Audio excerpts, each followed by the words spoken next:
The game is over. The emotions are raw. But the takes are ready.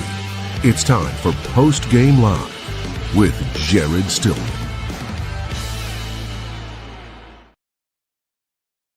Okay, Postgame Live right here, 440 Sports, Stillman and Company. Like and subscribe again at Stillman and Co. right here on YouTube if you are watching the show.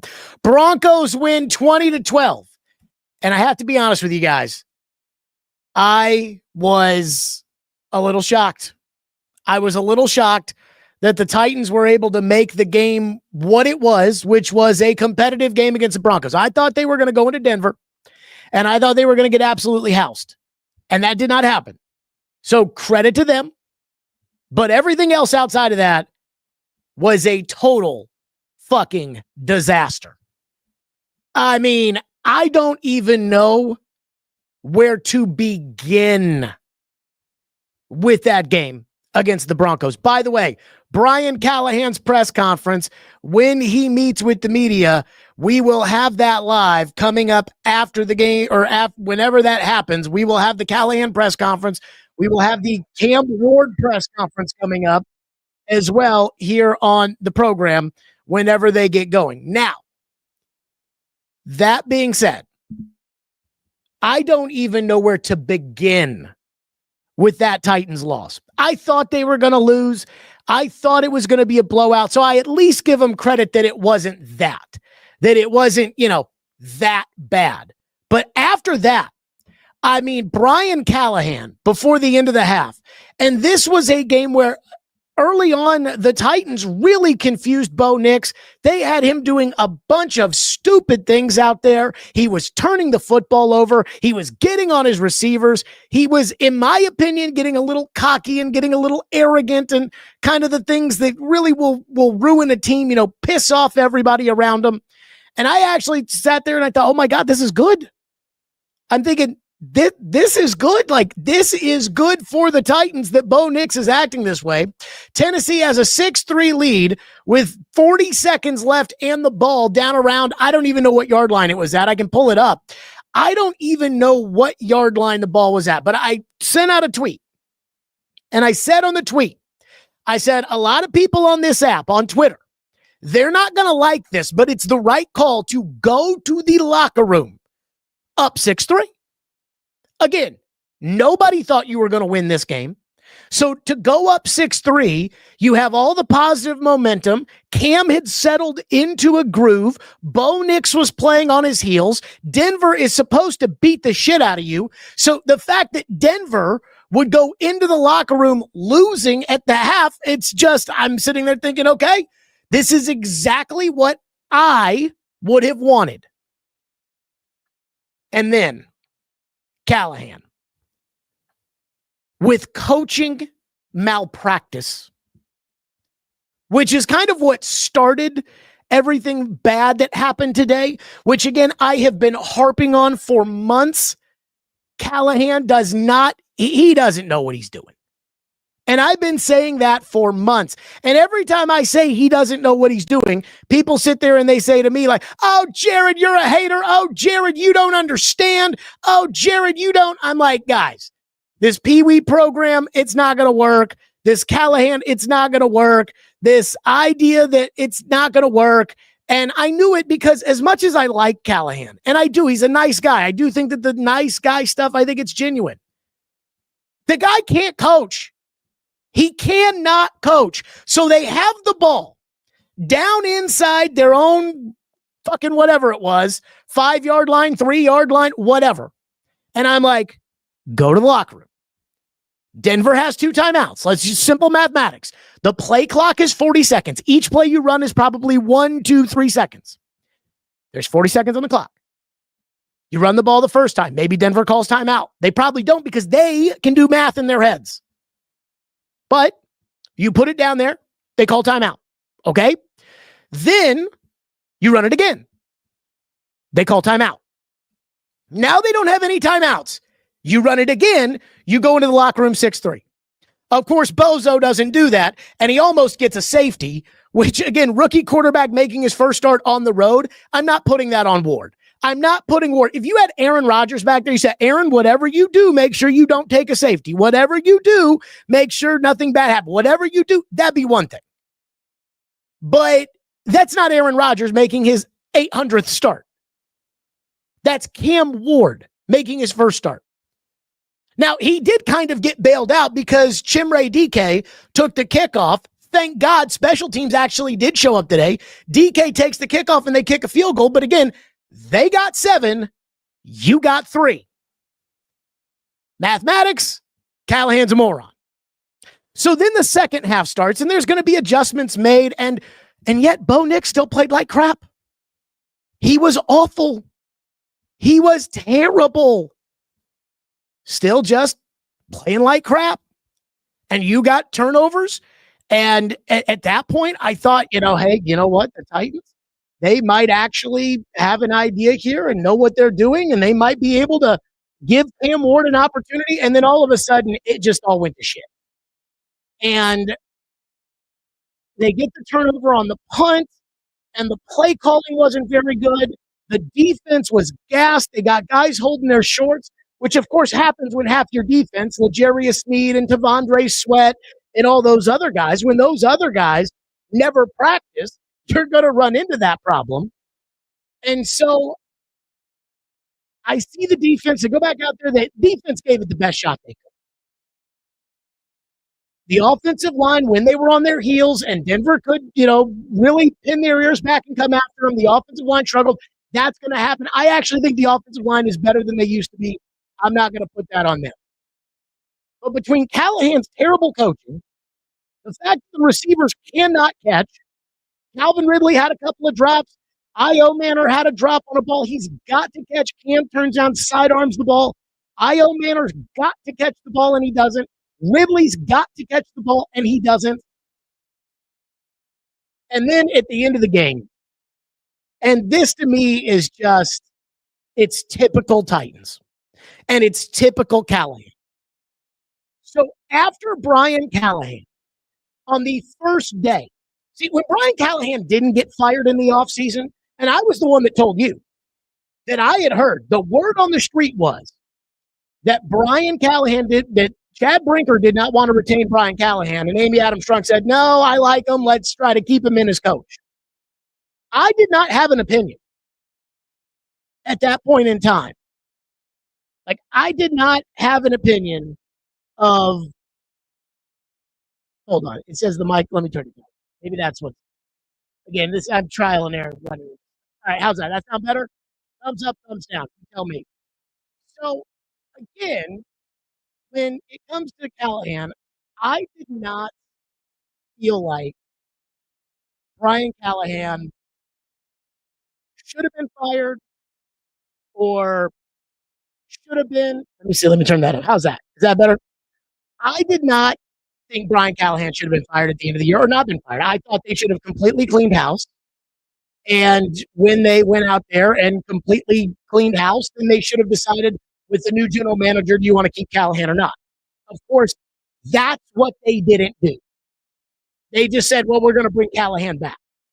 So they bring Callahan back in as the coach. And from the first day of the off-season program, I knew right then and there, when he got up there and he talked about his Pee-wee program, and this idea that they were going to, we're going to learn about each other's heroes, and we're going to learn about each other's friends, and we're going to learn about what makes us all good teammates and good people and blah, blah, blah, and everything else. I said, oh, my God. These are grown fucking men. There is no way that these grown men are going to listen to this coach. Like, there's no way. There's no way these grown men are going to sit there for imaginary points, and that's going to make a difference come week 1 in September. But Callahan kept saying, no, trust me, guys. I've done this before. I've been here before. Trust me. Oh, that's too hot. Trust me, I know it'll be better. And they had 13 penalties for 131 yards. It was a disaster with the penalties. And then Simmons at the end of the game. And look, Simmons, I thought, played a good game. Like, if I was sitting there thinking about, okay, if I'm going to host this show, when this game is over and they win, because at halftime it was up in the air, even though Callahan had proven himself to be a total moron. I thought, if they win this game, what am I going to say if they win? We're going to talk about Cam. And I was like, if they win, Jeffrey Simmons is going to get a game ball. Because in the first half, Jeffrey Simmons was awesome. I mean, he was great. Now, the fumble where Bo Nix ran into him, I mean, that one, I can't. I felt like it was more on that one. That was just more that Nix ran into him. But again, Simmons was awesome in the first half and the beginning of the second half. And I'm like, hey, he lost the weight. He wants to rush the quarterback. He's talked about the sacks. He's done all of that. And then he gets the stupidest penalty. Just cost you the game. And, of course, Simmons acted like, oh, my God, what did I do? What happened? You know what you did. I saw it developing. I saw Cody Barton with him. They start to blow the whistle. Then I saw Simmons keep going. I'm like, Jeff, don't you do that. And then he did. And then the Titans somehow got the ball back because Sean Payton is on drugs. And I don't know what Sean Payton was thinking about on that fourth down. Bo Nix, by the way, was fucking terrible. And I believe that when it comes to Bo Nix, I think that that's like a their problem, not an our problem. So I don't want to fixate on the fact that I thought he sucked. And I thought Sean Payton, stupid. At the end of the game, trying to throw a pass where you've got a 53-yard field goal with a kicker in Denver who can make kicks. I'm thinking just send the kicker out there. He didn't do that. But you get the ball back. Ridley drops the pass. And when Ridley dropped the pass, I knew the game was over. You weren't going to go down the field and score a touchdown with no timeouts anyways. You weren't going to score a touchdown, and you certainly weren't going to get the 2-point conversion. So at that point, yes, Ridley dropped the ball, and people are mad about that. But to me, Callahan and his incompetence, and I think that the incompetence is on two fronts. The first front is just the managing of the game, giving the ball to Julius Chestnut inside the red zone. Stupid. At the end of the half, trying to march 90 yards down the field with 40 seconds and 2 timeouts with a 6-3 lead. Stupid. Just incompetence.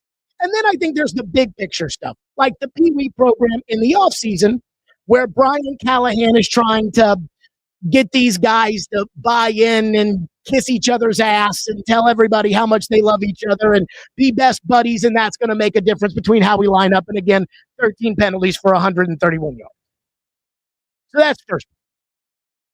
So that's the first. The second part, I actually was kind of impressed by Cam Ward. Like, he was not perfect. I'm not going to sit there and pretend. I'm not going to sit there and tell you that he was perfect, wasn't perfect. I'm not going to, because he certainly wasn't perfect. And he held on to the ball a little too long. But I really thought Cam Ward, as bad as that stat line looks, 12 of 28 for 112. As bad as that stat line looks, I actually think Cam played a pretty good game. Now, he took 6 sacks, and some of those are on him, and some of them are on the offensive line. And I think a lot of the sacks, I did not think this was a repeat of last year. I think some of the sacks were on the situation as much as anything else. You're kind of in a desperate mood. Here comes Denver on the road, silent count, so the guard has to put his hand down, and the ball gets snapped. So the positive from today was Cam did not look to me as if he was in over his head. The defense, I thought, for about 3.5 quarters, gave it everything they had, and then I think they ran out of gas. And even at the end, when Tavondre Sweat got that pushback on the Bo Nix 4th down sneak, I mean, they were giving it everything they had. They were missing tackles at the end of the game. Hooker missed one, and somebody else missed one, but that's because they were tired, and I'm not going to hold that against them. Now, the Simmons thing, that's just your typical Simmons. When Simmons gets frustrated, he's liable to do something incredibly stupid to hurt the team. And that was an example right there. So the incompetence of the team that was there last year still exists. But I actually thought, for the most part, that it's just me. I actually thought Cam looked pretty good. Like, I'm going to give Cam credit. He wasn't perfect. It wasn't a drop your pants. It wasn't a, oh my God, we've got the guy. Though I did see some people on Twitter sit there and just drop their pants and say, oh my God, we've got the guy. Cam is the man. Cam is the guy. It's not that. And for everybody who was saying that early in the game, and I did like what I saw, but for everybody who was saying that, I'm like, okay, guys, remember Mariota's first performance? Remember Will Levis's first performance? But at the end of the day, you're not going to win games on the road against playoff teams with great defenses if your coach coaches like a moron, if he puts in the backups and all that stuff and everything else. Again, giving the ball to Julius Chestnut inside the red zone. Well, Jared, I mean, what's he going to do? Tony Pollard came out, and because Tajay Spears is hurt, he's the only guy. I don't care. I'm going to tell you right now, I do not care. Julius Chestnut, the game is about players. It is not about plays. So Julius Chestnut is a borderline practice squad player. I don't need him with the ball in his hands on a big third down inside the red zone. But Callahan's got his head so far up his own ass, he doesn't know. And just the incompetence coaching and the lack of discipline from Simmons, the self-appointed team leader. You're not going to win a lot of games doing that. And you're going to hurt yourself and put yourself in bad situations. And that's why I am just eagerly awaiting Brian Callahan at the podium, because I do wonder if Brian Callahan is going to have the freaking stones to get up there at the podium and say, hey, before the end of the half, I fucked up. Because that was pure and utter coaching malpractice. So with that, we get to your reaction. And I'll try to work on the audio. Again, doing this while we're on the air. It's a little different than I'm used to, but that's okay. We're not making excuses here. We're going to try to get it going. So again, the YouTube chat, the Stillman and Company YouTube chat. Again, subscribe. This is where we'll be every day at 2 o'clock, Monday through Friday. This is where we're going to have a lot of our, this is where our show's going to be. So subscribe right now here on the program. Lance says, it looks like that dumbass summer camp point system didn't teach them anything because there were so many penalties. That is true. The Titans, again, 13 for 131 in the penalty department. And I saw that, and I thought to myself, well, what happened to the Pee Wee program? What happened to in March and April, them saying, you know what, we really thought last year we weren't close enough as a team. And because we weren't close enough as a team and we didn't kiss each other's rear ends enough, this is going to make a difference for us. And I'm like, oh my God. And people bought it. And people in the media bought it. They were like, well, he's at least trying something different, Jared. I'm like, these are grown men. If this was so foundational, Tom Landry would have thought of it. Vince Lombardi would have thought of it. Mike Ditka would have thought of it. Jimmy Johnson would have thought of it. Somebody who's actually a good coach and knows not to put the rookie quarterback in the end zone before the half would have thought of it. John says, do you have a Titans press pass still? I think so. I mean, it's a little, I guess different. Like in order to get into the facility, with a press pass, I have a press pass that was given at the beginning of training camp. But at the beginning of training camp, I worked for 102.5 The Game. So my press pass says 102.5 The Game. That being said, I also work for SiriusXM, which is an NFL partner. And I also work for 440, which is credentialed. So, yeah, I assume that I still have a press pass, if that's what you wanted to know. I do wonder if that's asking the question, Jared, are you going to go tomorrow and ask questions at the press conference? And I think there's a pretty good chance that will happen. One person says, Chris says, thoughts on Sneed not playing in the second half. Well, I'll tell you, L'Jarius Sneed, it's one of those instances where every time something new happens, there seems to be another question that has to be asked. Like, am I the only person that's noticed that? That when it comes to Sneed, Sneed comes off the PUP list, and they say, no, he's ready to play. And then they list him as questionable for the game. And again, they put up a graphic on Fox, which was totally wrong during the broadcast.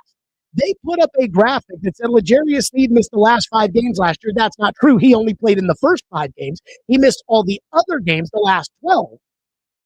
But it said at the bottom, quad. And I laughed out loud. I sat there with my dad. We were watching the game. And I said, oh, they put quad in there. A quad. So everything that happens with L'Jarius Sneed, there's another question. Somebody's got to tell me, because I guess I'm not smart enough. How could he be physically able to perform? And then he goes out there and plays like 6 snaps. And then is physically unable to perform. Somebody help me understand that. So with that, we do have Brian Callahan, who is at the podium. And let's go right to it. An 8-point game. Didn't make enough plays. Going 2 of 14 on third down is going to make it hard. 13 penalties for 130 yards or whatever is also not going to win many games doing that. So that was disappointing. We couldn't get much rhythm on offense. Our third downs felt like we were on 3rd and 10 plus almost the whole game. So hard to get a rhythm going offensively. And then when we did have opportunities, we had some drops and some things that happened that didn't allow us to sort of keep going. Couldn't get any rhythm offensively at all. Defensively, I thought we played pretty good for most of the game, but some of the same thing. Some of those third down penalties were critical. Thought we held them in check pretty good in the first half, and then they got away from us because offensively we weren't holding the ball well enough, sustaining any drives, and put those guys in some spots that was challenging. So despite all that, got the ball back in an 8-point game in the fourth quarter on the road against a really good football team. So disappointed we couldn't find a way to win.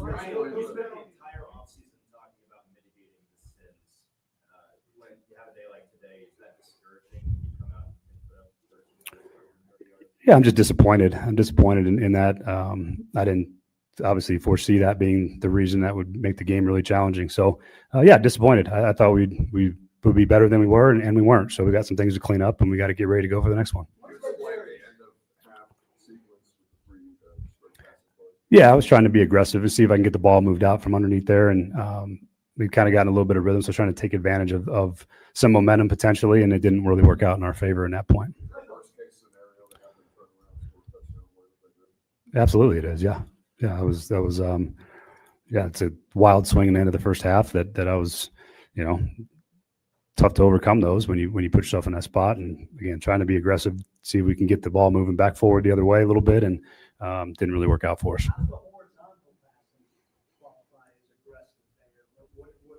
What did you see that showed you that throwing the ball sideways? Did you have the play calls, Paul? Did you see him? No. Okay. What were you expecting? We had a couple of aggressive play calls down the field, try to work across the field with some of the man coverage they were playing. So we just didn't hold up well enough in protection. They covered it pretty well. What happens if Jared didn't play at all second half? I don't know about the snap counts. I'm pretty sure. Yeah, that was about his pitch count. He's between 20 and 25 snaps in the game. So. No, I didn't say that. I didn't say anything about it, to be honest. But he was on it. He was on a pitch count. You mentioned being in those 3rd and 10 situations. Not every time, but a lot of times, it's from running the ball 1st and 2nd. What can you do to not be so predictable, and why are you running so much on those first couple downs, especially against this team? They run. Well, we're trying to run the ball so we don't drop back and face their pass rush every snap. That was part of it. We ran the ball decent in the first couple series. But you're trying to keep those guys from pinning back and rushing the entire game, which is what happened some in the second half, and they getting those down at distances. We had some production in the run game, we didn't have enough. But yeah, that's why you do it, is you're trying to keep some balance and get yourself in some manageable third downs, which we weren't in any of them for most of the game.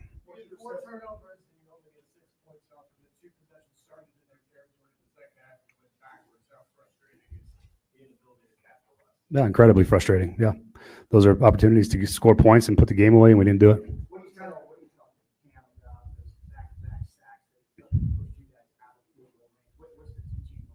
Yeah, can't take a sack in those situations. It's a learning moment for him. This is a really tough test out the gate in his first start against this defense in this stadium, and there's plenty of things he's going to learn. He's going to learn a lot over the course of these games, and none of us are perfect. He's not going to play perfect, and there's things that we're going to keep coaching and keep harping on, and he'll learn quick. Which one's he talking about, Paul? When you had the ball on 23 on the muff, and then you took the 2 sacks, lost like 27 yards. Yeah, I mean, there was potential. I have to look at it. I can't tell you what it looked like right now without watching it. We got beat on the rush pretty good. One of them I know we recovered, so I'll have to look at it. I'll get back to you tomorrow about it.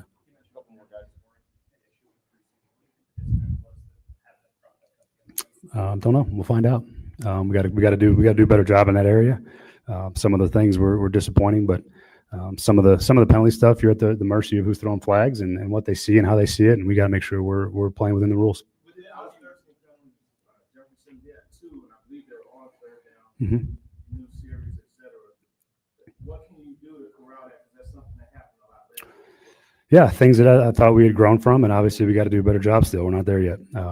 Was disappointed that the false start was an interesting one. I didn't know that he crossed the line, and all the guy did was point, and they flagged it.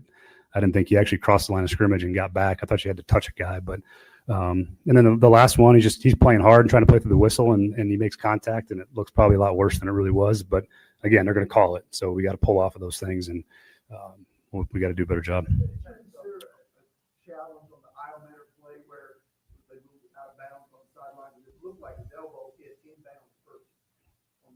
Yeah, you got to get a foot inbounds too, which we didn't have a clean look at whether his foot was down as well. An elbow doesn't equal 2 feet, so his foot would have had to come down as well. We didn't have a clean look, so the call from upstairs was that it wasn't worth challenging.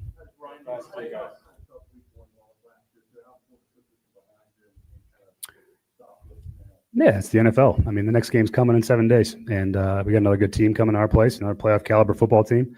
We got to get ready to go. We got to clean up what we didn't do well and get ready to go play another game. They come every week. There's no grace period. You got to get ready to go again. You make your corrections, you try to get better, and then you move on and go play again. And despite the chances to learn some of the challenges that Cam had, I guess how did you see him handle the moment of today? Yeah, the moment's not too big for him. He was poised. He was calm. He saw things well. There's a lot of positives from his demeanor and how he handled himself in the sideline and between series and on the field. So I think he'll improve at a rapid rate.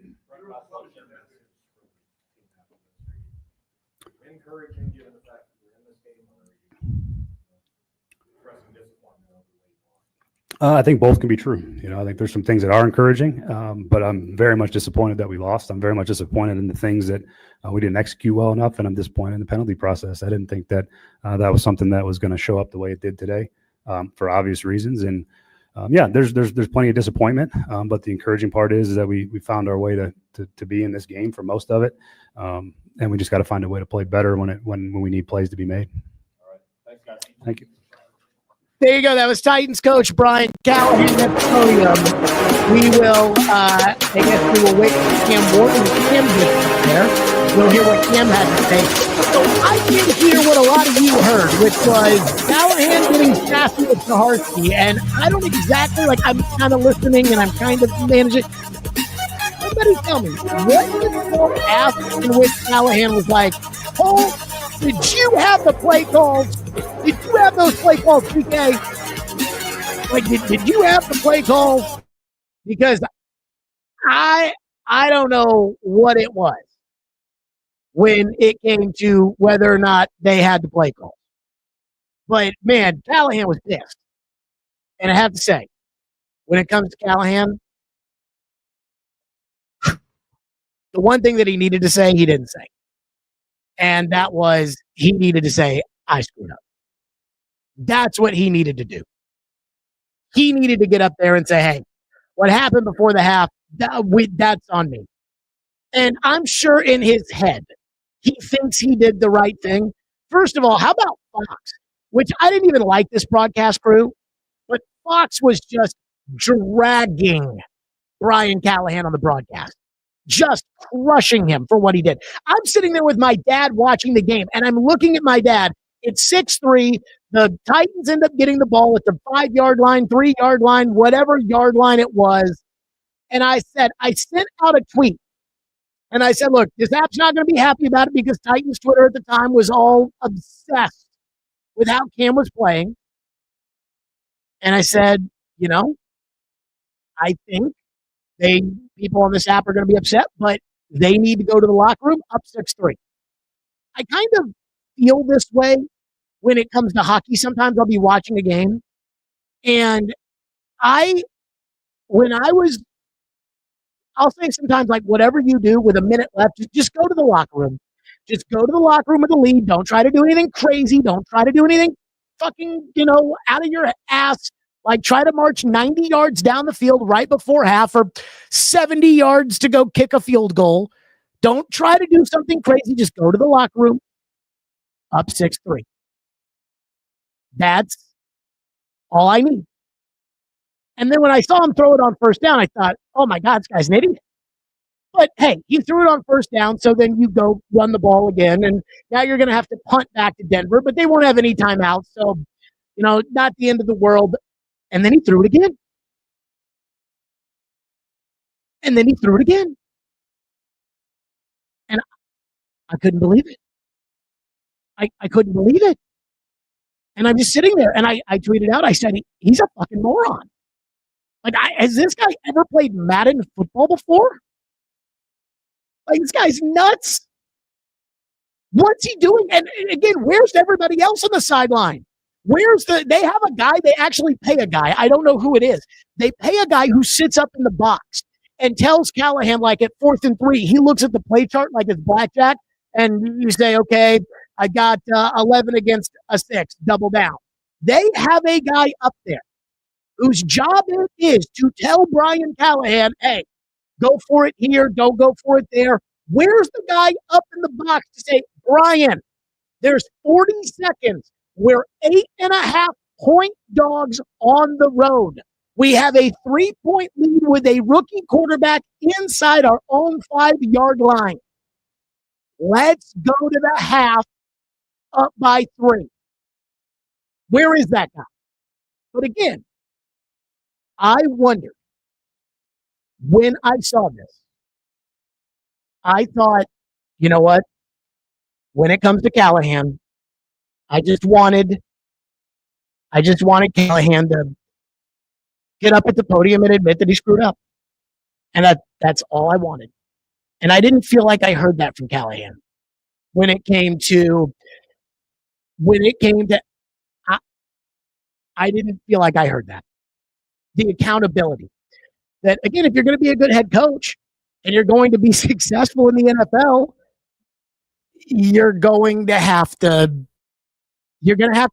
or else these guys won't listen to you.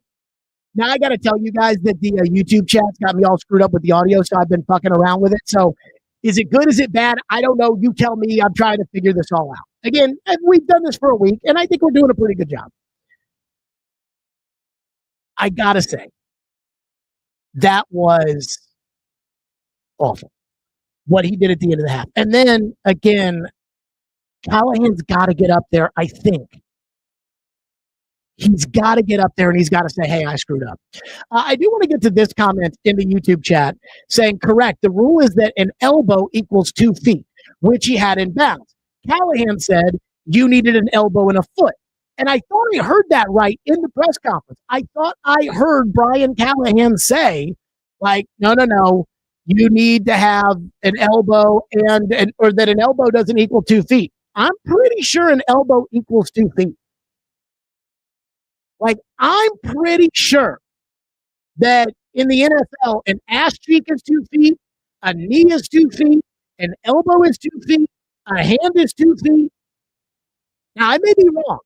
And between Brian Callahan and I, one of us is paid multi-million dollars to know the rules, and one of us isn't. And that's not me. But I did think an elbow was 2 feet. Now, I would not have challenged that play with I.O. Manor because I thought that the elbow, and Fox didn't give us a good angle of this, but I thought that it may have gotten like part elbow on the white part and part elbow on the field of play, which would have been an incomplete pass. So I'm not upset about that. And I thought the challenge Callahan made when he challenged the spot, because, boy, the spots today were awful. Denver got screwed a couple of times. You got screwed. I thought that was a good challenge. But I do agree. Again, I'm going to have to go back and listen to that press conference again. I haven't done a post-game show like this in a long, long time. Though I will have one next week too. But I guess I heard that and I'm like, is that true? No, I don't think that's right. I think an elbow is 2 feet.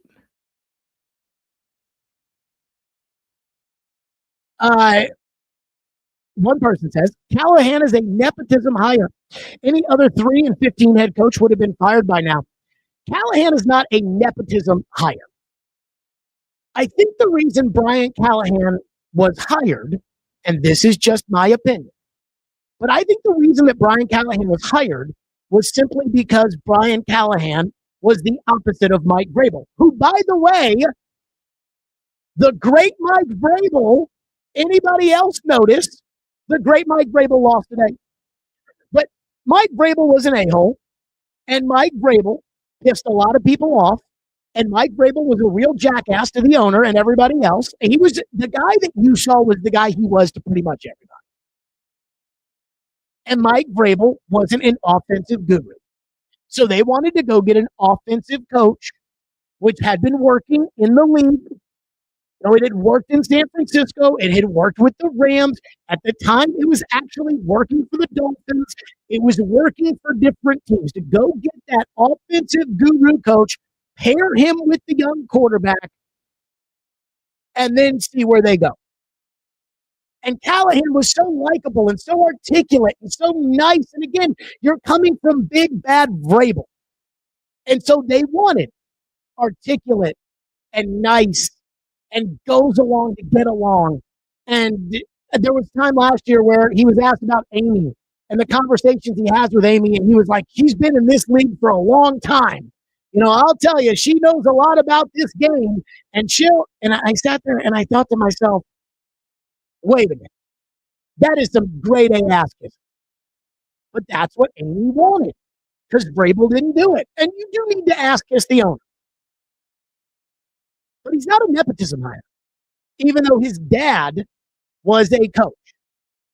Brian Callahan was hired, in my opinion, because he was the opposite of Mike Vrabel.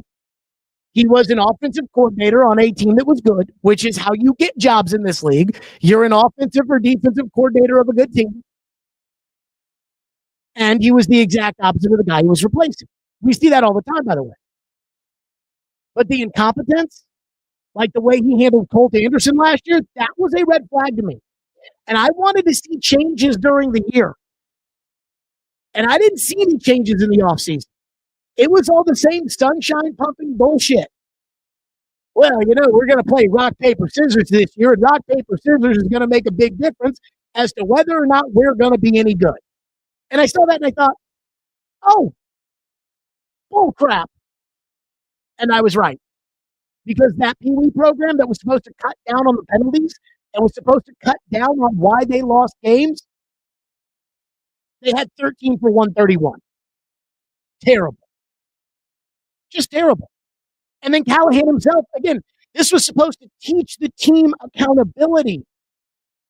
And Callahan himself couldn't be accountable after the game because he blew it there at the end of the first half. And again, Denver won the game by 8 points. But he gave them, if we're being nice to Callahan, 4 points because DK did get the kickoff return. But I'm going to say he really gave them 7 points. Because the way I view things like this in games, when you get a turnover, the way I view it is I view it like you only get so many stops in a game. If you're going to get a good kick return, you're not going to get 3 good kick returns in a game. So if you're going to get a good kick return in a game, you need to take advantage of it. Well, that kick return only kind of made up for the touchdown that your coach just gave them, which drives me absolutely insane. Adam in Portland says, we are 0-1. We will be 1-1 next week. Huge road dogs. Moron coach. A lot of shit. But I think our defense can be special and Cam will grow. Our coach is dumb as shit, though. Terrible coach. I did wonder about how we were going to handle the language on the program. Like, were we going to go full Pat McAfee or were we just going to reserve the F word for every now and then? But first, let's hear from Cam Ward.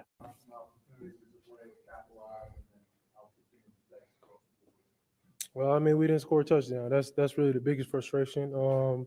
Shooting ourselves in the foot, just staying in long situations, which we can't stay with. At the end of the day, we just gotta continue to get better. That's only game one. We got a long road ahead of us. We got 60 more to try to go get a win. What would you say the biggest lesson you learned from this against the defense? Just gotta be better situationally. Knowing when we on the edge of field goal range, not taking a bad sack, just getting the ball out. And whether that's dirting it or having to get out the pocket to throw it away. So just being better situationally.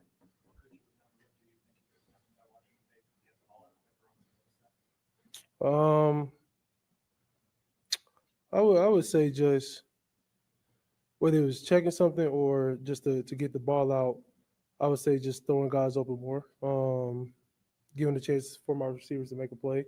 Then it also comes down to everybody on the offense doing the job, everyone 11. So we just got to continue to grow together. It's the first game. We're not really tripping, too much on it, but we know we all got stuff to clean up, including myself. So, we're ready for next week.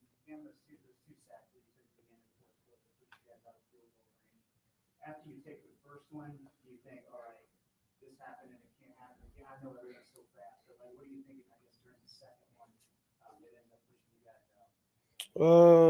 As soon as you take the first one, it goes to your mind. You can't take a second one. But at the end of the day, you're going through the play call. I can't control a lot of stuff, but I can't control the protections and getting the ball to my receiver. So, I just try to do my job and help leading this offense, scoring touchdowns. So, it's just something that, we're a young group. We got to keep playing. We can't have no excuses. But at the end of the day, I mean, we took a loss today. So, we got to watch the film, learn from it, and try to win next week.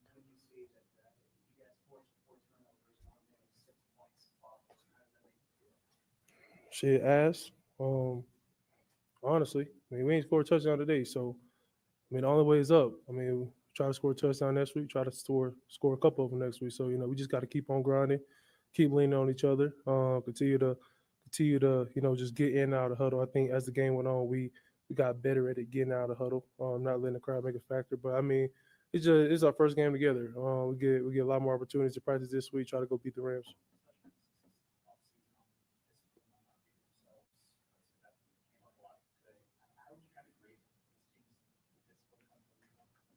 I think we're very disciplined. It could be some calls that are questionable, but I mean, at the end of the day, we control our destiny. We didn't do that to the standard that we want to. So from my job, the offensive line to the running backs and the receivers, we all gotta lock in on the little things. So that's something that we're gonna preach this week, going to the Rams game.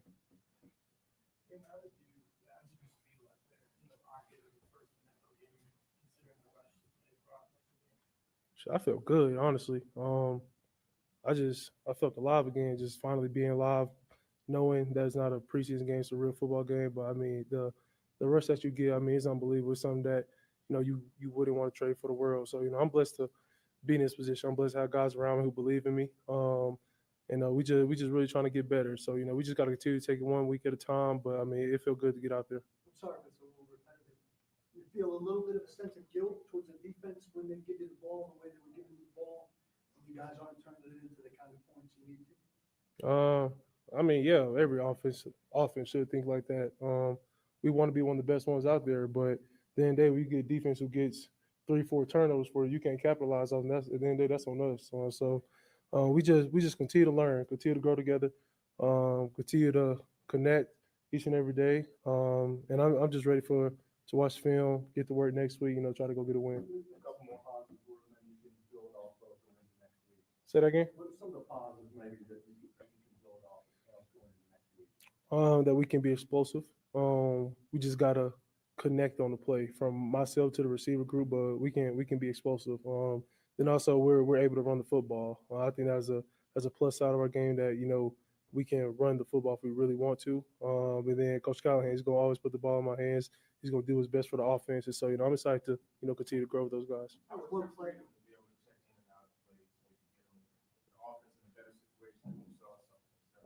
I got a lot of freedom. He's giving me that freedom since they drafted me. So a lot of stuff I don't have to check because he calls good plays. So it's really just me, what I think in the moment. If it's a coverage I like, I know what I want to get to, I'm going to do it. So me and the receivers just got to continue watching film, continue them seeing what I see on the field, and then me listening to them, vice versa. So I'm excited for next week. I'm excited to go try to get a win. There's one play we had a blitzer bursting through on you. kind of play most people think are dead, where you kind of slung it under his arm, thinking maybe surprised to Alec that you got it all, and he wasn't able to collect it. Is that still the kind of play that maybe people have to get used to with you, that, hey, it might look like it's dead, don't count me out, I might find a way to get you the ball and be ready for it no matter what? No, they used to it. The receivers, they used to it. The Titans, they used to it. We just got to connect. We didn't do that enough today. So we're going to keep on getting Tommy down, keep on working with each other. When practice comes next week, try to make plays next week.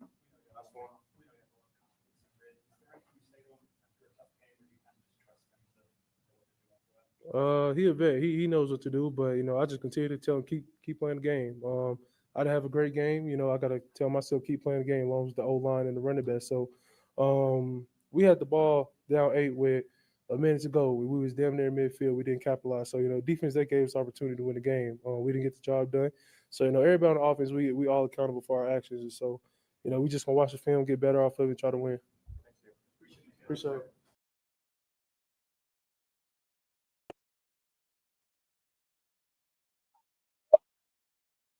That was the award, and I hope I've got the audio better.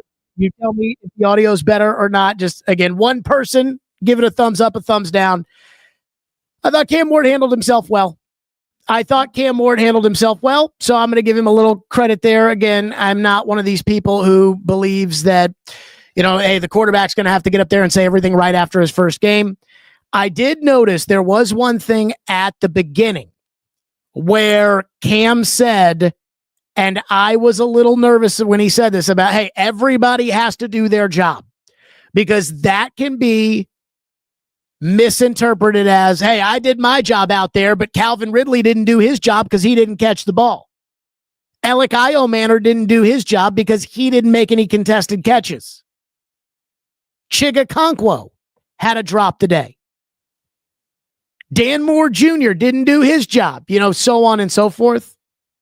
And I do think that there's a fine line there for whatever you want to believe, put on Cam or not put on Cam. There is a fine line there of saying, like, hey, we need to do our jobs, and saying, hey, put it all on me. But I thought Cam handled that well. I have to be honest with you. I thought Cam Ward, when it comes to problems I have with the Titans today, Cam Ward is not up there on the list of issues. Now, it was not a very pretty stat line, for whatever that's worth. In fact, it was, well, we're all friends here. It was an ugly stat line. It was a stat line that by year 3, I think we would all hope isn't the stat line of Cam Ward. So that really, but the drops were an issue. Again, if this young guy's going to win, you're going to have to help him. The one thing I said on Friday, because I thought the Titans were going to go to Denver and just get slaughtered. And I said, if you're going to win, here's what you're going to have to do in order to win the game. You're going to have to run the ball effectively. You're going to have to help out the young quarterback. You're going to have to get a touchdown via the defense or special teams. They're going to have to create a touchdown for you. And you can't turn the ball over. And you can't make big mistakes. And then what happened? What happened was they didn't help out the young guy. They did get the help on defense that they needed. Tony Pollard turned the football over. They dropped the ball. Simmons committed a penalty that was as important as a turnover. Jarvis Brownlee committed a penalty that was essentially a turnover. And I just don't think you can win doing that. So I think that their defense gave them a chance. I said 20 points was the number the defense had to hold them to, and they did hold them to 20 points. But everybody around Kevin Zeitler got a penalty, and then Tony Pollard fumbled the ball. You can't have that from Zeitler and Pollard. So with that, on Postgame Live, there was somebody I said, you know what? If I'm going to get somebody here on the program for Postgame Live for the first show, it's got to be Jonathan Hutton, who joins us now here on Postgame Live. Hutton, I got to say. Is that true? Is that true? I'm interrupting just to see if you can hear me. Can you hear me? I got you. Okay. All right. So you're the first guest on Postgame Live. Your reaction today, Titans and Broncos. This was piss poor. Some of it I expected. Okay. what I didn't expect was to be watching a team that's +3 in the turnover battle, forcing 4 Denver turnovers. They have not finished a game +3 in turnover margin, Jared, since 2022. They finished -16 last year. And last season, teams that finished with a +3 or better turnover differential, those that happened 32 times. Those teams were 29-2. This is a layup. This is a bad omen for a team that, cannot get out of its own way, and a coach that I don't know. I don't know what Callahan's doing, man. They came out. I like the tempo to begin. I don't know why there's 7 minutes to go in the game. They're running tempo. Agreed. Possession. In the fourth quarter, there are times. At times it makes sense. At times it doesn't. And look at the defenses coming up that Ward's going to be facing. And look at the output today. A good defense, like a great defense last year that they're facing. But the Titans took a 6-3 lead and then proceeded to compile negative yards on the rest of their possessions. This is bad. And it was a game that Denver gave away. And the Titans, snatched defeat from the jaws of victory. And by the way, bad teams win in week 1 because you have all offseason to prepare. Just ask Ken Wisenhunt. This team could not win when a good team, I think the Broncos are good, not great, when a good team shit the bed, and that's what's alarming, because they did some really nice things, and they did a ton of just, a lot of stuff that you just look at and go, this isn't going to work. I think Cam Ward is fine. There's a different output there at quarterback, Jared, but the rest of it, a lot of it was last year. What'd you think of Callahan before the half? I don't know what he's doing. He allowed the touchdown. That's what happened. And then proceeded to go out in the second half. It was the single worst offensive half in Titans history. 30 total yards. It's 30 yards over the final 30 minutes. That's the fewest first downs we've seen under Callahan's play calling. It's the second fewest that we've seen since VY's rookie season. So today we watched the worst performance from Callahan's offense on third down conversion rate. Denver had 6 first downs off penalties. This offense gained 7 first downs total. But it's really bad when you consider that they won the turnover margin by 3. And they had 5 possessions start in plus territory. Think about that. What I couldn't understand was you're an 8.5-point dog. That's a very tough place to play. Cam had looked good. I thought, in the first half, I thought Cam had looked poised, confident. They had moved the ball. Go to the room, up 6-3. Just go to the locker room. It's simple mathematics. And he's throwing the ball with a rookie quarterback in his first start on the road from the back of the end zone with a 3-point lead in 30. Does he think they're going to lead a drive down the field with Patrick Surtain out there and score a touchdown? What was he thinking? That I can't get over, Hutton. And it's not like Ridley was on fire. Ridley was awful. He let the offense down today. It's not like their best players were just carrying this team. They don't have many of the best players. You know what I mean? It's not like everything was clicking with the top line players here. Cam Ward, I thought he knows this offense. I like his awareness. That first third down conversion that we saw was great. He showed off his NFL arm, a lot of talented throws, arm talent. I love the fearlessness that he brings. There's a fun year ahead watching him play, and then there's, his 12 completions. With at least 28 attempts, that's the worst we've seen since Blaine Gabbert's rookie year by a first-round quarterback. So, he missed on his final 6 attempts. Obviously not all his fault. But his final 10 dropbacks, Jared, 6 incompletions, sacked twice, intentional grounding. That's welcome to the NFL, but it's also welcome to the NFL with this Titans offense. And it's only going – it will get better, but it's not like the offensive line's already banged up now with Latham. There's a very specific way they have to win games. And it's not by throwing from your own end zone right before half when you're on the road on a silent count. I mean, just fucking stupid. And then the other thing that pissed me off was Simmons at the end of the game. You know, I thought at halftime, because there was a shot at halftime the Titans were going to win this game. And Hutton, I'm going to let people in under the, behind the curtain or inside a little bit here. Sure. I wanted the Titans to win, not because I'm a huge Titan fan, which I am, but for as much as I've said this team was going to get their asses kicked on the road at Denver, if they had gone and won that game, people would be flocking to the show today to be like, what do you think now, Stillman? Fuck you. And I kind of wanted that. And so at halftime, I'm starting to think, like, if this team wins, what are my takeaways when I host this postgame show? And I'm like, the first thing was, and I have been on Jeffrey Simmons' rear end for months because I think he's a phony. And I was like, hey, Jeffrey Simmons, if they win this game, he gets a game ball because he played his ass off in the first half and the beginning of the second half. And then he does the single stupidest, most Jeffrey Simmons thing at the end of the game. And I'm like, you can't win like that. And I don't think Callahan, we talk about whether or not he knows how to coach football based upon what happened at the end of that half. I don't think Callahan has the balls to go up to Simmons and say, hey, you might have just cost us the fucking game, which is what he should have done. And that's a problem. But he also, but okay, I know exactly what you're saying here with Simmons. Jeffrey Simmons is going to give you this, right? Like, what you hope is the penalty comes in the first half and the forced turnover is in the second, and it was backwards today. That's him. Like, you kind of live or die just by having the player like that. I understand it's just, you're right. It's just Simmons being Simmons, but like, there are more aspects to that, and their best players. Simmons is in this category, and then there's Ridley. Let them down, right? Your highest paid, like your top talent guys on both sides of the football.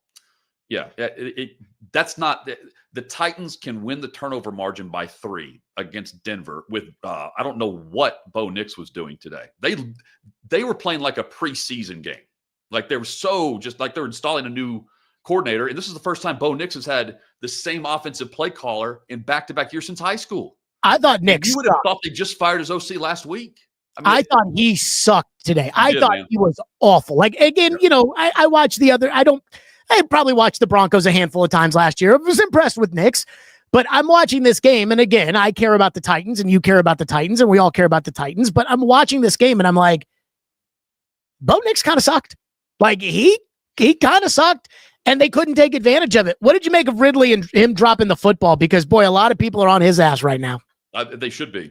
All this offseason talk, man, of the chemistry. I mean, that last laser, he was open. Like, Ward's got to put some touch on that. I understand the moment there. But dropping the football, that cannot happen from Calvin Ridley, number 1 wide receiver, here to take over the Titans offense and be the quarterback's best friend. Like calling him before the draft even starts to congratulate him on being the Titans quarterback.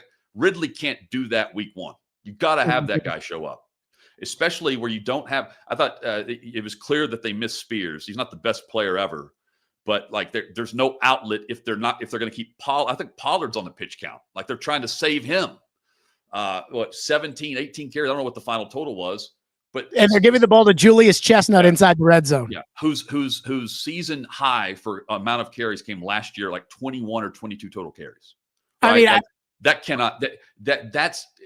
That's where this offense is depth wise, and why you have to have Calvin Ridley come up with the big play.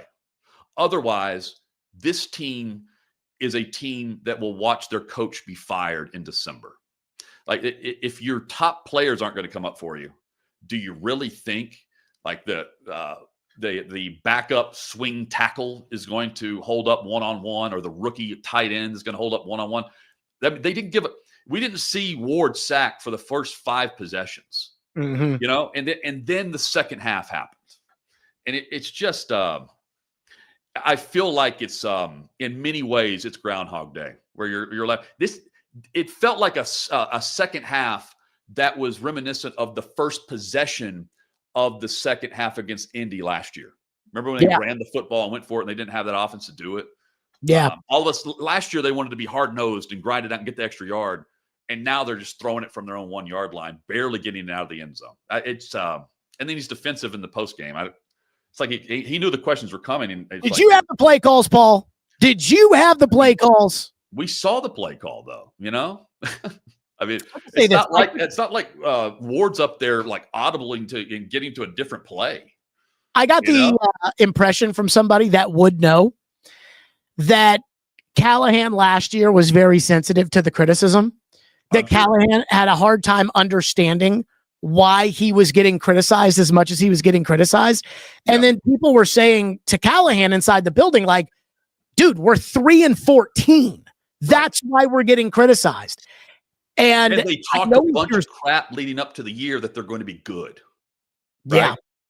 Yeah. That's also part of it. And this year, it's just the same shit. He goes out there and he talks about this Pee-wee program that he put together, about this made-up point system that apparently Vince Lombardi wasn't smart enough to figure out, and Don Shula wasn't smart enough to figure it out, and Tom Landry wasn't. Hey, Jared, I'm thinking about this, though, too, because, you were all over this on terrestrial radio. By the way, congrats on the gig. Thank you. He's also sensitive because within the building, they're talking shit about Rand Carthon. Keep this in mind. There's a lot of talk internally, too, at the time.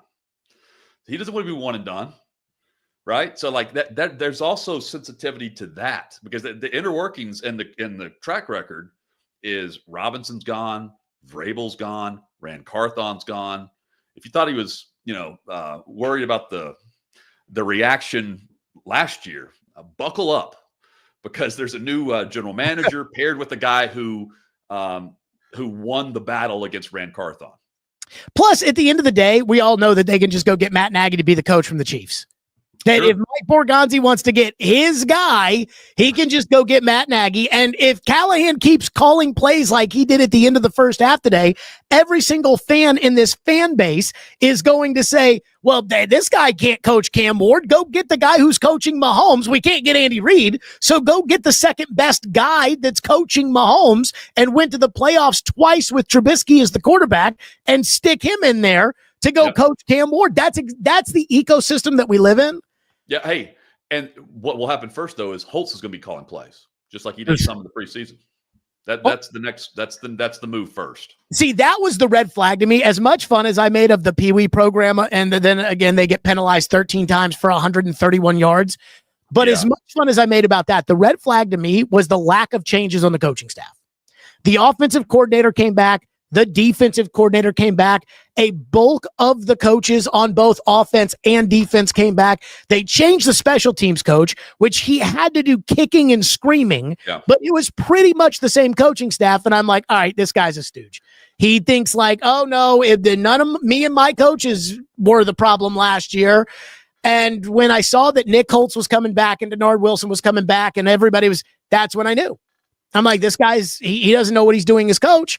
And I think today, where we all saw it on the field, was an example that Callahan may be in over his head as a head coach in the NFL. And that's it. Okay, what you just said, the final sentence there is what I'm thinking during this is, there's a difference between being a great coordinator and a great head coach, and it's I wouldn't be able to do it. Extremely difficult to call plays and be the head coach. Ask Mike Vrabel. So there's an element to that as you're a first-time head coach. I don't know how guys pull that off. There's a lot of stuff going on that you have to lead. And there's a balance to it and a rhythm that the great guys do it well. And the other guys are good head coaches, but they're not great play callers too. I don't know. There's a dynamic there that's he's still trying to get a hold of. He doesn't have time to figure it out like that. He can't learn on the job. It's either that or he didn't change his staff up all that much because he actually thinks there's going to be patience.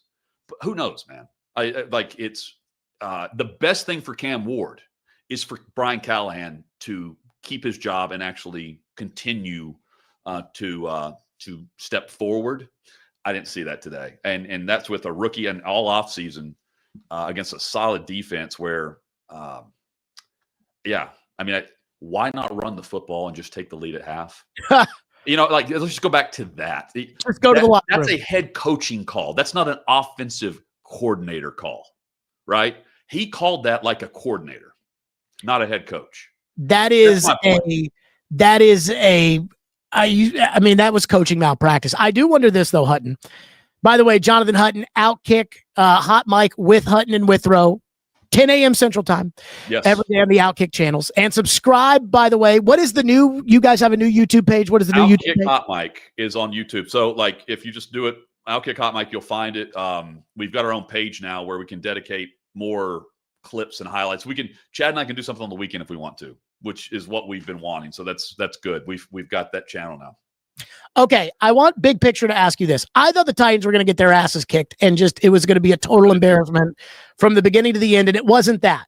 So are we encouraged by the fact that they probably did better than we thought they were going to do, or are we discouraged by the fact that Denver turned the ball over 4 times? They got a great kickoff return. They got a muffed punt that they recovered. I've never seen the Titans since Alan Lowry was the special teams coordinator pull off, 2 positive things like that in a game. They played effectively well on defense. They turned over the other team's quarterback. Cam Ward did not crap his pants in the first game, and they still lost. So are we encouraged that they did better than we thought, or are we discouraged after the way it played out, the fact that they didn't win the game when the game was essentially handed to them by the Broncos? Okay, I'm encouraged that I think we'll see some exciting football this year. I'm discouraged because they still got their asses kicked, right? Like in many ways, in elements of this team, they did. The way that they continue to commit penalties, coaching, we've discussed this, decision making, the inability to just not make the mental error to allow yourself to go after a touchdown instead of settling for a field goal every time. Like that's going to happen with a rookie, but I thought they would only win if Denver turned it over as much as they did. Bo Nick got hurt. And that you have Cam Ward who just lights it up and says, "Welcome everyone. I'm the number 1 pick, not Shedeur Sanders." Like that. I thought it was going to be like that storyline, not like 12 of 28 plus and just a horrendous second half. What the all-time worst or whatever, or this century, like the worst offensive output possibly this century is what I saw. Like, is that true? Yeah, since 2000 at least. Holy shit! 30 yards. I mean, I knew it was bad. By the way, I'm waiting on the final book. I joined without the final book being open on my laptop. But if it's not the worst, it's like second. Holy crap, that's bad. Dude. That's bad. So, do you feel better about the Titans than you did when you woke up this morning, or do you feel worse? I feel better about Jared. I think they've got a quarterback, man. I really like Cam Ward and what he's about. He doesn't show up with a bunch of people around him. He doesn't have anyone speak on his behalf. He's accountable. He's a leader. He doesn't take no for an answer.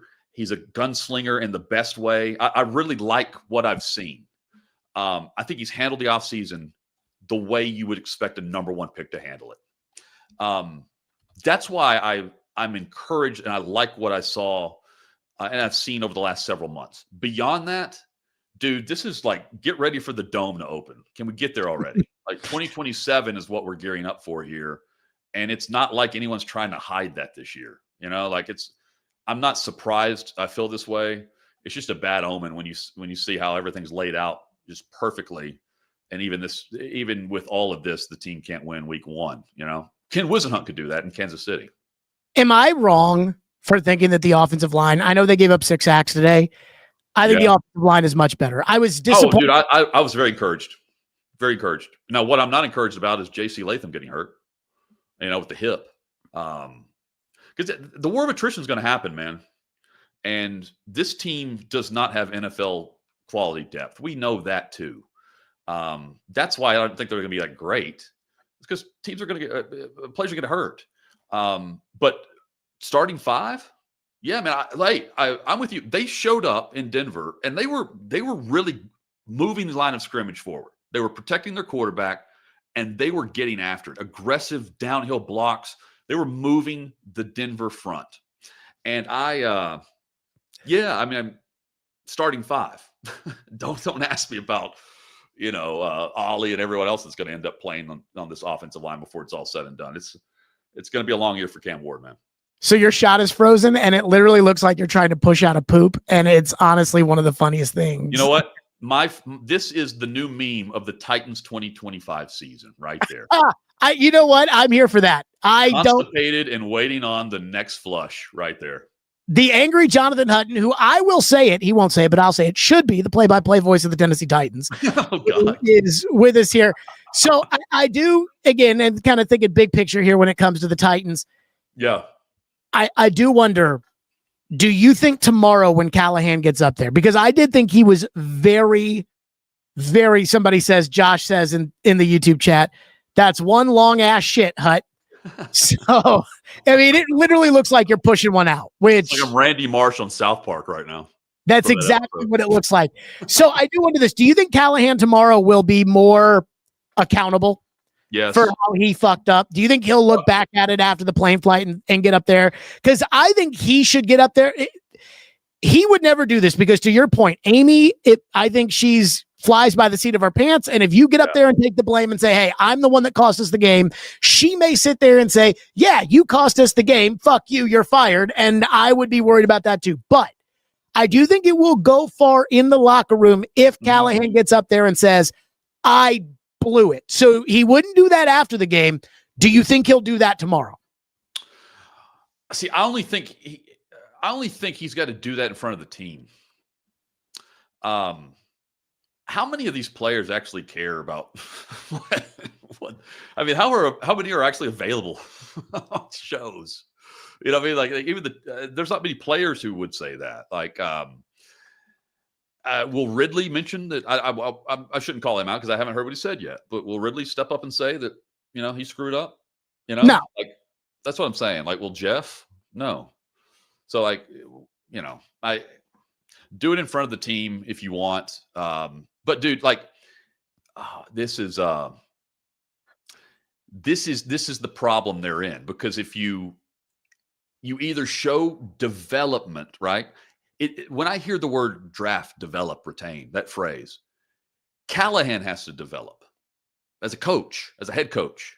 Like that's also crucial in this. It's not just develop the players. He's got to, this staff has to develop. And this is not the way to start off the season. Again, if this were a home game and you're being aggressive because you've got the, you know what I mean? Like this was on the road, silent count. That's what was so like, what are we backed up in your end zone, dude? And then they go down and score. It's like, okay, and then to be defensive about it. I don't know if it'll be, I don't think it'll be defensive. I don't necessarily think he's going to get up there and, read an apology letter either. Like, I think it's just he's acting like he's got Joe Burrow and the wide receiving core around him. So when I was doing local radio, one thing I would do is I would cut a lot of the clips myself. I would just cut them at home and I would just go. Sure. And you listen to every show. I really did listen to every show, every press conference, everything. I didn't want to miss. Every show listened to you, by the way. Go ahead. And I appreciate that. But so like when press conference would be over and then I would cut the clip. So I would listen to the clip like 3 or 4 times. Callahan said something in his post-game press conference that I heard and I was like, did I hear that right? And it was about the Io Manor catch on the sideline where I thought Io Manor probably got 4/5 of his elbow into the field of play and maybe 1/5 of his elbow on the white, which would be an incomplete pass. But I was under the belief or of the assumption that if he were to get the elbow in the field of play, that would be a catch, that an elbow, an ass cheek, a knee, a hand, any of that stuff counts. Shin equals a foot. Yeah. Yes. And so after it was over, Callahan said that you need more than an elbow, but also a foot. And I heard that and I thought to myself, wait a minute, is that true? And apparently Kaharski tweets out that it's factually incorrect. According to the rule book, quote, a forward pass is complete by the offense or intercepted by the defense in the field of play at the sideline or at the end zone if a player was in bounds. Sears secures control of the ball in his hands prior to the ball touching the ground and touches the ground inbounds with both feet or any part of his body other than his hands. Oh, God. So Callahan doesn't know the rules. Dude, like this is where like I heard him say that, Jared. I didn't even bat an eye at it. Like I'm raising my hand. Wait a minute. Because I was thinking like, am I wrong? I mean, this guy is paid. I remember one time years ago when Ken Wisenhunt, I don't know if you remember this, they got their asses kicked by the Dolphins and Wisenhunt. Sure. Yeah, I was on the sideline for all of this. Wisenhunt throws a challenge flag on a play that is not reviewable and lost a timeout. And Floyd was like, what a fucking embarrassment. Yeah. And I said to Floyd, I was like, Blaine said on Titans Talkback that he didn't know that you could challenge that either. And Floyd said, Blaine's not being paid millions of dollars to know the rules. He's like, there is a difference between a talk show host and a head coach. Brian Callahan is being paid millions of dollars to know the rules. And he gets there and he doesn't know the fucking rule. Yeah, dude, like so that's question 1 tomorrow by Paul.